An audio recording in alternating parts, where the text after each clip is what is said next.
Hello friends, आपके अपने YouTube channel में सभी का स्वागत है। तो आज आपकी जो क्लास होगी वो क्लास होगी आपकी बाल विकास की। ये क्लास आपकी जो हेल्पफुल रहेगी वो टीचिंग के सभी एग्जाम लाइक सीटेट हुआ, स्टेट हुआ, जो भी टीचिंग के एग्जाम है जिसमें बाल विकास सीडीपी पूछा जाना है वो सभी में हेल्पफुल रहेगी। चलिए चलते हैं सीधा टॉपिक की ओर। तो आज का टॉपिक है अभिवृद्धि एवं विकास। अभिवृद्धि एवं विकास, ग्रोथ एंड डेवलपमेंट, इसको कहा गया ग्रोथ एंड डेवलपमेंट। ग्रोथ क्या होता है? जब हमारे शरीर की संरचना का आकार बढ़ना शुरू होता है उसे वृद्धि कहते हैं। क्या कहते हैं? वृद्धि कहते हैं। इस प्रकार से जब बच्चा छोटा होता है, शिशु, फिर इस प्रकार से धीमे धीमे बढ़ता है, तो इसको क्या कहते हैं? हमारे शरीर की संरचना या आकार बढ़ना शुरू होता है, उसे वृद्धि कहते हैं। ठीक, आगे चलते हैं। आगे वृद्धि का स्वरूप बाय होता है। कैसा होता है? बाय।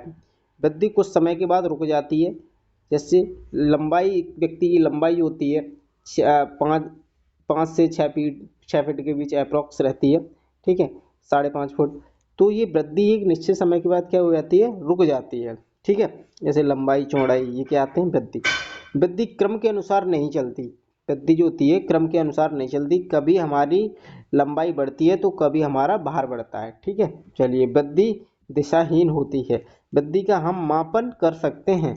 हम भार, लंबाई को नाप सकते हैं। वृद्धि केवल परिमाणात्मक होती है। वृद्धि जीवकोशी पर आधारित होती है, क्योंकि हमारे शरीर में बहुत सारी क्या होती हैं? कोशिकाएं होती हैं जो हमारे शरीर का क्या करती है? निर्माण करती हैं। चलिए आगे चलते हैं। वृद्धि होने से विकास भी हो सकता है। क्या हो सकता है? विकास भी हो सकता है और नहीं भी। उदाहरण के रूप में, जब हम कोई आदमी मोटा होता जा रहा है तो उसकी वृद्धि हो रही है, परंतु ये जरूरी नहीं कि मोटा होने से उसका क्रियात्मक विकास भी बढ़े। ठीक है, विकास क्या होता है? विकास की बात करें जिसको कहा गया डेवलपमेंट, जब हमारे मानसिक, सामाजिक, संवेगात्मक ये तथा बौद्धिक पक्षों में परिपक्वता आती है तो उसे विकास कहते हैं। विकास में क्या होता है कि संवेगात्मक, सामाजिक और बौद्धिक पक्षों में क्या आती है? परिपक्वता आती है, मैच्योरिटी आती है, समझ डेवलप होती है, उसे क्या कहा गया? विकास कहा गया। विकास का स्वरूप जो होता है वो आंतरिक, बाह्य होता है। आंतरिक एवं बाह्य दोनों होता है विकास। जैसे मस्तिष्क, भाषा का ज्ञान, ये क्या है? विकास को एग्जाम्पल है। विकास जीवन भर चलता रहता है लेकिन वृद्धि जीवन भर नहीं चलती। वृद्धि कुछ समय के बाद रुक जाती है। जैसे विकास, विकास का बच्चे में सामाजिक विकास होता है, संज्ञानात्मक विकास होता है ना? बच्चे में थॉट डेवलपमेंट होते रहते हैं। विकास यानी विकास जीवन भर निरंतर चलता रहता है। लेकिन वृद्धि जो होती है वो क्या होती है? वो कुछ समय के बाद रुक जाती है। विकास में निश्चित क्रम होता है। ठीक है, विकास में क्या होता है? निश्चित क्रम होता है। हमें अपना जितना विकास करना होता है उतना हो जाता है। मानसिक विकास, सामाजिक विकास, जितना हम चाहेंगे उतना ही होगा। विकास की एक निश्चित दिशा होती है। विकास का हम सीधे सीधे मापन नहीं कर सकते। विकास का क्या कर सकते? नहीं, मापन नहीं कर सकते। वृद्धि का मापन कर सकते हैं, बिल्कुल वृद्धि का मापन कर सकते हैं। हम सामाजिक विकास, नैतिक विकास का मापन नहीं कर सकते। हम केवल मानसिक विकास का मापन कर सकते हैं।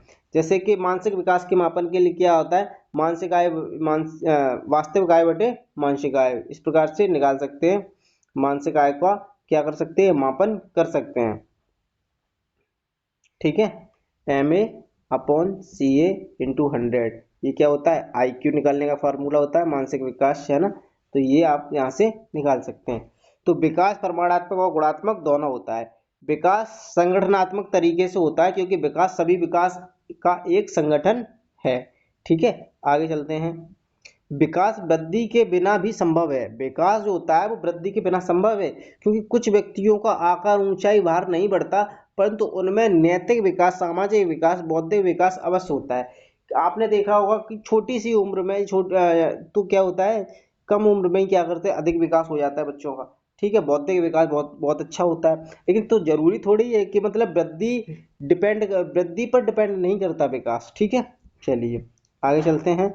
Fine motor skill and gross motor skill, ये क्या होता है? फाइन मोटर स्किल की बात करें, बच्चों के छोटे छोटे ज्वाइंट्स पर काम किया जाता है, जैसे उंगलियां, आंखें, जीभ आदि। ठीक है, तो ये क्या होते हैं? Fine motor skill. ये एग्जाम में पूछा जाता है। जैसे कि आप लिख रहे हैं तो लिखना कौन से स्किल में आता है? फाइन मोटर स्किल, जिसमें यानी छोटी छोटी मांसपेशियों के द्वारा काम किया जाना, क्योंकि इसमें आता है, फाइन मोटर स्किल में आता है। कलरिंग करना, ये किस में आता है? फाइन मोटर स्किल में। ब्रेकिंग चपाती, है ना? तो किस में आता है? ये आपका फाइन मोटर स्किल में आता है। कटिंग क्या आता है? फाइन मोटर स्किल में। और स्विमिंग बोल रहे तो किस में आता है? स्विमिंग आता है आपका ग्रॉस मोटर स्किल में। ठीक है, चलिए। तो सब ये एग्जाम्पल थे फाइन मोटर स्किल के। ग्रॉस मोटर स्किल की बात करें, इससे बच्चे की पूरी बॉडी पर ध्यान दिया जाता है, जैसे कि बड़े जॉइंट जैसे शोल्डर, हिल्स आदि, है ना, स्विमिंग करना, जंपिंग करना, रनिंग करना, ये किस में आते हैं, ग्रॉस मोटर स्किल के। ये सभी एग्जाम्पल रहे, ठीक है। चलिए, बाल विकास के सिद्धांत, ये आपका टॉपिक है, ये नेक्स्ट क्लास में पढ़ेंगे। तो आज का टॉपिक यहीं तक समाप्त करते हैं। Thanks for watching, bye bye, मिलते हैं नेक्स्ट वीडियो में नेक्स्ट टॉपिक के साथ।